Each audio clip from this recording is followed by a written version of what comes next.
SC Verma work and energy question number 61.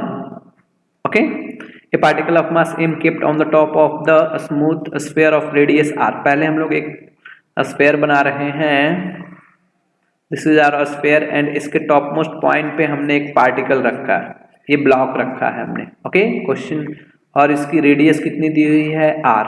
तो इस पे हमने यहाँ पे इसके शार्प वेलोसिटी दिया, दैट इज द v. अब बोला गया फर्स्ट बिट ये है कि find the normal force between the sphere and the particle just after impulse. जैसे ही फोर्स दिया, कितना इस पे काम कर रहा है हमारा, क्या नॉर्मल फोर्स.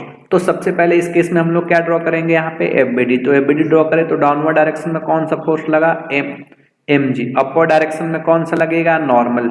अब पर्टिकुलर इस स्टैंड पे पार्टिकल कैसे पाथ पे मूव कर रहा है, सर्कुलर पाथ पे. मैं लिख सकता हूँ okay, summation of centripetal force Fc is equal to, क्या फॉर्मूला होता है, mv square upon r.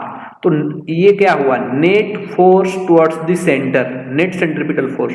Centre इधर है तो इस डायरेक्शन में जो भी फोर्स होंगे उसे पॉजिटिव लेंगे, अपोजिट डायरेक्शन के फोर्स को क्या लेंगे, नेगेटिव. तो ये sir mg minus n is equal to क्या लिख सकते हैं, mv स्क्वायर अपॉन r. तो यहां से हमें normal force n is equal to मिल गया mg माइनस क्या लिखेंगे, mv square upon r. mg minus mv square upon r. Okay, ये हमारा क्या हो गया, that is the normal force. Okay, now second bit, इसमें सेकेंड बिट क्या बोला जा रहा है, what should be the minimum value of v for which particle does not slip on the sphere. Okay, कितना होगा कि स्लिपिंग नहीं होगा. स्लिपिंग नहीं होने का मतलब क्या, कांटेक्ट कहाँ पे छूट जाएगा उसके बीच. और कांटेक्ट हमने मान लिया थीटा डिग्री के एंगल पे क्या हुआ, दोनों के बीच कांटेक्ट छूट गया. तो उस समय जैसे ही कांटेक्ट का रिमूव होना, कांटेक्ट का दैट मीन्स कांटेक्ट नहीं रहेगा. ओके, तो उस समय नॉर्मल फोर्स क्या हो जाएंगे, जीरो. यानी कि इस वाले बिट में हमें नॉर्मल फोर्स जीरो पुट करेंगे तो उस समय कितना वेलोसिटी होगा, तो zero is equal to mg minus ये क्या आ जाएंगे, mv स्क्वायर अपॉन r. तो देखिए mg इज इक्वल टू कितना आ गया, mv स्क्वायर अपॉन r. तो यहाँ m और m cancel, v is equal to क्या आ गया, under root gr. This is our velocity, this is our velocity. इतना मिनिमम से मिनिमम जाएगा तो स्लिपिंग नहीं होगी, दैट मीन्स वहां पे नॉर्मल क्या हो जाएगा, जीरो. नाउ सेकेंड इसमें बिट ये है, third bit, assume that the velocity v be half the minimum calculated in part, okay, part b. Find the angle made by the radius, find the angle made by the radius through the particle with the vertical when it leave the surface. क्या leave the surface नहीं, sphere, surface sphere को कब ये contact दोनों के बीच. Okay, सी bit question ये है, assume that the velocity v to be half of the minimum calculated in part b. यहाँ पे वेलोसिटी हमने जितना कैलकुलेट किया था उसका हाफ हमने वेलोसिटी यहाँ पे रख लिया. यानी कि इस पॉइंट पे वेलोसिटी हो गया, हमने पहले रूट में कैलकुलेट किया था अंडर रूट r इंटू जी. तो इसका कितना रख लिया हमने, हाफ. इतना तो हमने स्लाइड जब कराया तो कहीं ना कहीं कांटेक्ट क्या हो जाएंगे, छूट जाएंगे. जैसे ही कांटेक्ट कम होंगे नॉर्मल का वैल्यू क्या हो जाएगा, जीरो. ओके, तो इस पर्टिकुलर पॉइंट पे अगर हम लोग देखना चाहें कि ब्लॉक इस पॉइंट पे सपोज नॉर्मल जीरो हो गया, उस समय वर्टिकल के साथ थीटा डिग्री का एंगल बनाया, डाउनवर्ड डायरेक्शन में कौन सा फोर्स लग रहे हैं, mg. टुवर्ड्स द सेंटर कितना लग जाएंगे, अगर थीटा तो ये भी एंगल थीटा. तो ये वाली वैल्यू कितनी हो जाएगी एंगल की, that is the mg cos theta. Centre की ओर नॉर्मल क्या है, जीरो. और इस पर्टिकुलर इंस्टेंट में इसके वेलोसिटी क्या होंगे, इस डायरेक्शन में. अब हम लोग देखेंगे कि ऑब्जेक्ट में नेट डिस्प्लेसमेंट कितना हुआ, ये y एक्सिस की ओर.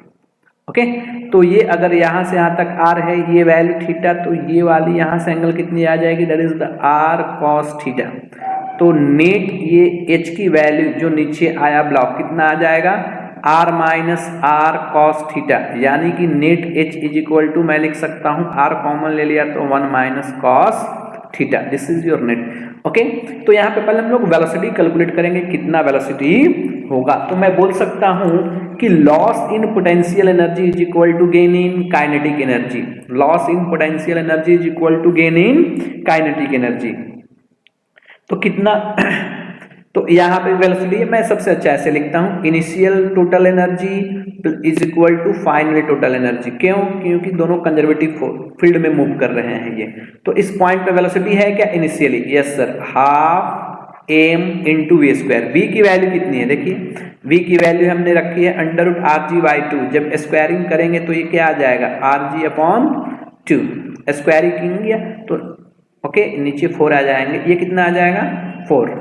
हमने स्क्वायरिंग किया इसका, प्लस इस पॉइंट पे पोटेंशियल एनर्जी 0, काइनेटिक एनर्जी फिर फाइनल पोजीशन क्या, kinetic energy half M B square. Final potential energy कितना, माइनस ये देखो एम जी एच। यहाँ पे मैंने रेफरेंस मान लो 0 मान लिया, इधर रेफरेंस यहाँ पे क्या मान लिया 0। तो डाउनवर्ड इस पोजीशन पे पोटेंशियल एनर्जी क्या लिखेंगे, that is the minus M G H.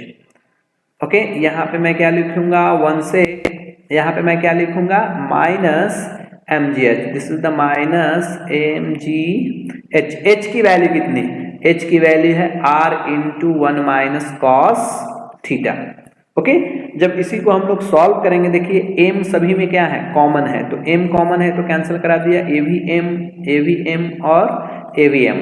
Okay, और इसे हम लोग क्या लिख सकते हैं, और देखो यहां से मैं लिख सकता हूं that is R G upon 8, R G upon 8 is equal to V square by 2 minus ये आर जी इंटू क्या लिख सकते हैं 1 माइनस कॉस थीटा। जब इसे हम लोग सॉल्व करेंगे,